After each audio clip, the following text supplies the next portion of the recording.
The idea of hell is one of the most disturbing features of organized religion. And yet, for some reason, it's often brushed aside, like background noise, something you're told to believe in, fear, but not really question too closely. Because once you start pulling at that thread, the whole sweater starts to unravel.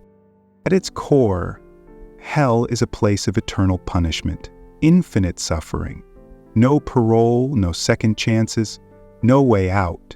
And for what? Depending on who you ask, for not believing in the right God, for loving the wrong person, for asking the wrong questions, or sometimes just for being born in the wrong country, let's just step back for a second and really consider the scale of this punishment. We're talking about a system where a single human lifetime, maybe 70, 80 years of limited experience, confusion, maybe even ignorance, is punished with a response that lasts forever. Not 100 years, not 1,000, not 1 billion, but forever. Infinite punishment for finite actions. That's the heart of the problem. Even if someone were guilty of every crime in the book, even if they committed theft, violence, cruelty, you would struggle to find a court in any modern civil society that would say, this person deserves eternal torture. That kind of thinking isn't just extreme, it's morally broken. And yet, in many religious frameworks, hell is not just accepted, it's defended. Not reluctantly, but passionately. Believers say it proves God's justice. They say it's a necessary consequence of free will, that God doesn't send you to hell, you choose it yourself. That line gets repeated a lot, and it sounds clever, until you think about what it actually means. Because here's the thing, no one chooses infinite torment. No one wakes up and says, you know what? I'd rather be in hell. What people do choose is to think, to question, to explore, or to be born into a different culture. And if that alone is enough to condemn someone to endless suffering, then what we're dealing with isn't justice, it's something else entirely. Think about this logically. A parent tells their child, love me, obey me, believe everything I say, or I will lock you in a basement and torture you forever. We call that abuse. We call that parent unfit, cruel, sociopathic even. And yet, when that same logic is applied to a deity, people call it divine justice. There's a word for this kind of logic, coercion. When belief is not a free choice, when the consequences of disbelief are eternal suffering, it's not faith, it's fear, and fear can make people accept almost anything. It can shut down critical thinking, override empathy, and even make cruelty seem like compassion. Some believers try to soften the image of hell. They'll say it's separation from God, or it's not literal fire. But at the end of the day, the meaning is the same. It's loss, it's agony, it's despair, and it never ends. And let's be honest, infinite punishment doesn't just raise moral problems, it breaks logic too. Because punishment, at least in the world we understand, is supposed to have a purpose. It deters bad behavior, it rehabilitates, it protects others. But what does eternal punishment do? There's no one left to learn from it. The soul is already suffering, no growth is possible, no redemption. Just pain for the sake of pain. Which begs the question, what kind of mind would design something like that? What kind of being would look at a flawed, struggling human and decide that the best response is eternal torment? And this is where the cracks start to show. Because if you really examine the idea of hell, you find that it says more about the people who invented it than it does about any kind of divine justice. It reflects a time when fear was the most powerful tool for control, when religion wasn't just about guiding people, but governing them. And hell was the stick behind the sermon, the threat behind the promise. It's easy to underestimate how effective that kind of fear can be. You grow up hearing about hell, and it sinks deep. Even if you stop believing, the anxiety can linger, like a shadow. That's not spiritual wisdom, that's psychological trauma. In fact, therapists have a name for this: religious trauma syndrome. It's real, it's been studied, and it affects people from all backgrounds, especially those who were raised with the constant fear that any mistake, any doubt, could lead to eternal suffering. And that's the irony. A system that claims to be built on love often leaves people with lasting scars. Let's also look at this from another angle: proportionality. One of the foundations of any fair justice system is that the punishment should fit the crime. But what crime ever could justify infinite punishment? Even if someone denied God's existence their whole life, even if they broke every religious law, does that really warrant never-ending pain? What we're seeing here isn't justice, it's a perversion of it. And here's the uncomfortable part. Even the most devout believers, if they're honest, would struggle to say they're okay with this. Most don't actually want their friends, or their family, or strangers to suffer forever. They might believe in hell, but they hope it's empty. And that hope, that discomfort, that instinctive recoil from the idea of eternal torment, that's the voice of reason whispering that something's not right. Because deep down, we all know infinite punishment for finite mistakes isn't justice, it's cruelty. And cruelty, no matter how it's dressed up, should never be the foundation of a moral system. There's something else that often gets overlooked, and that's the role of time. Hell doesn't just punish, it erases time. It stretches a single human life into a never-ending nightmare, as if nothing we do, learn, or become can ever matter again. Think about that. The entire concept depends on freezing someone's identity at their very worst moment and holding them there forever. No growth, no change, no second chances. And yet, change is exactly what defines being human. We all make mistakes. We all grow. We all have the capacity to become better versions of ourselves, sometimes slowly, sometimes painfully. But that's what learning is. That's what experience is. Hell discards all of that. You lie once, you suffer forever. You doubt once, you burn forever. That's not a system built on wisdom. It's a system built on vengeance. And vengeance is not the same as justice. Now, some people try to defend hell by saying it's a choice, that we choose eternal separation from God by rejecting Him. But this idea falls apart under scrutiny. Think about how choice works in the real world. Informed consent, real, meaningful choice, requires knowledge, freedom from coercion, and an understanding of the consequences. Does a child born into a remote village who never hears about the right God really make a choice? Does someone who doubts because they've wrestled with questions their whole life really choose hell? Is it a choice if the alternative is infinite torture? The language of choice becomes a cover for something darker. The illusion of freedom. It's like being told you're free to leave a burning building, but every exit is wired with explosives. You're not free, you're trapped. And when belief is demanded under the threat of eternal pain, it's no longer belief, it's survival. Another common defense is that hell respects free will, that God doesn't force anyone to love Him, and hell is simply the result of that autonomy. But that argument misunderstands the very idea of love. Love that is freely given must be chosen without fear.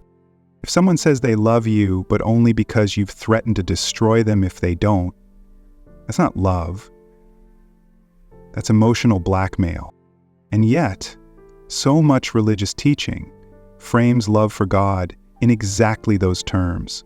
Worship me or suffer. Obey or be cast out. Praise me or burn. It's not about love, it's about control.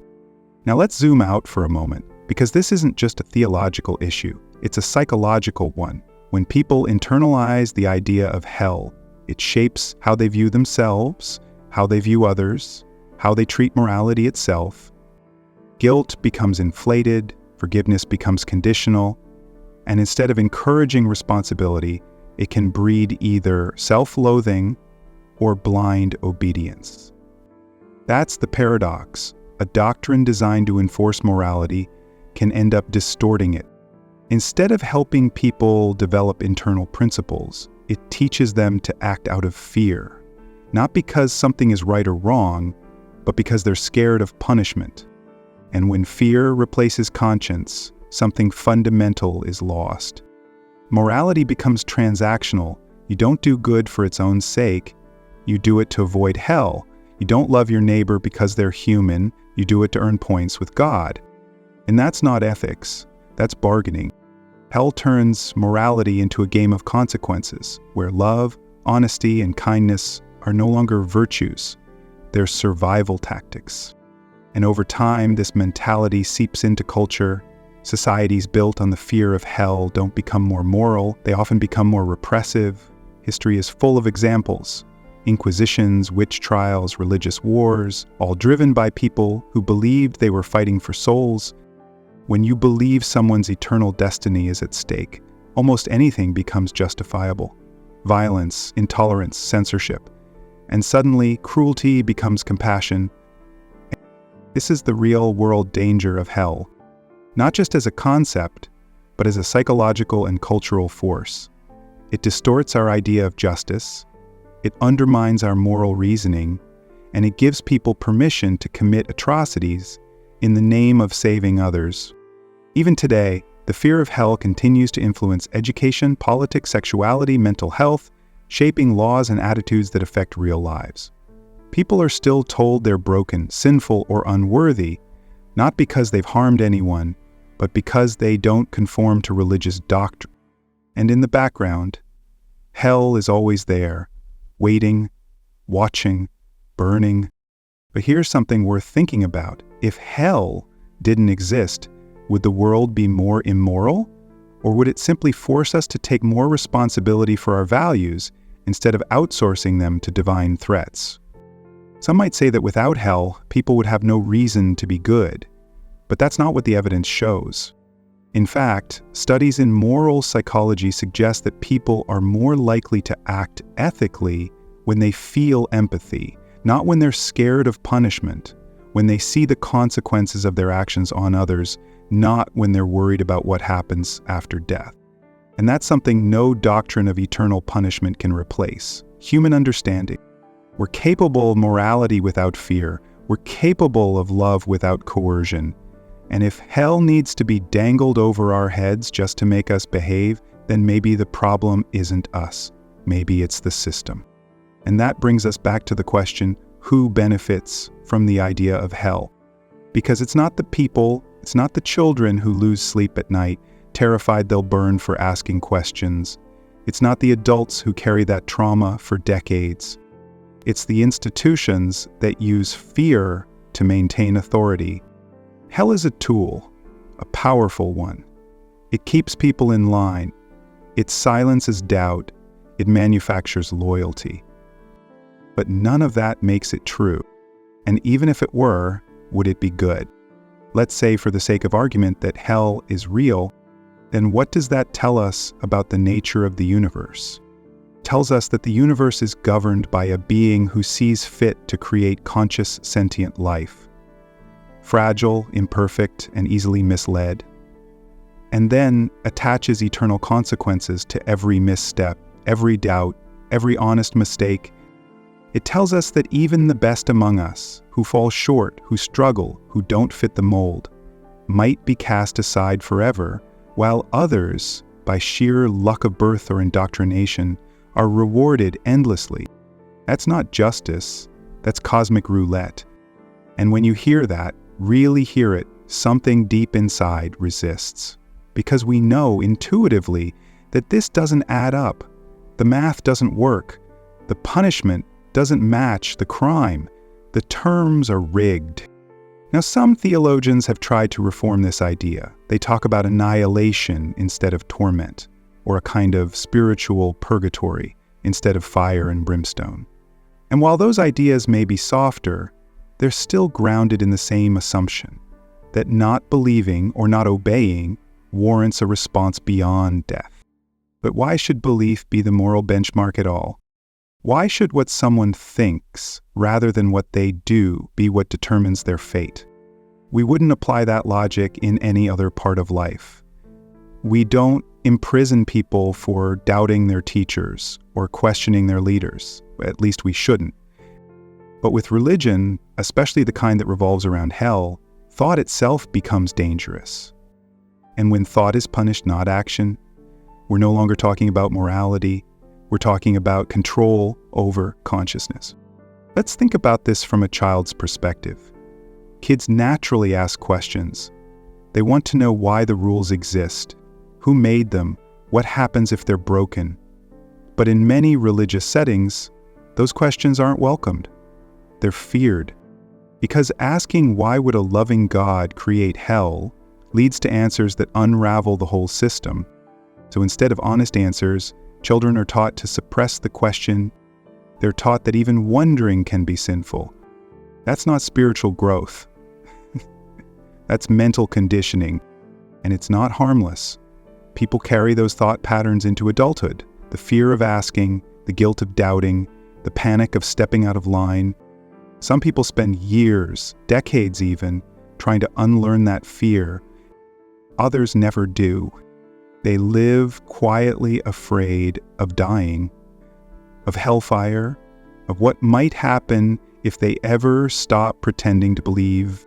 And that lingering fear is treated as proof of the system's truth, as if fear validates it, as if terror is a sign of holiness.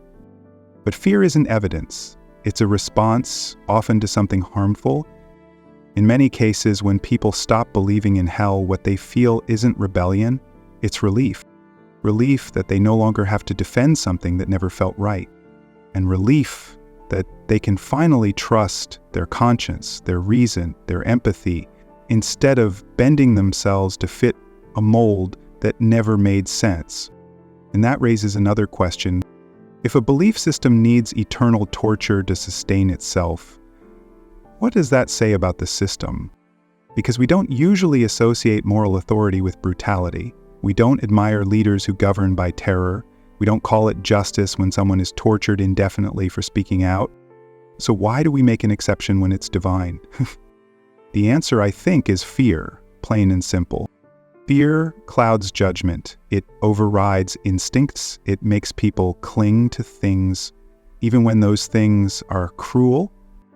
And religion, at least the kind that teaches hell, has mastered the art of embedding that fear so early and so deeply that it feels like part of your identity.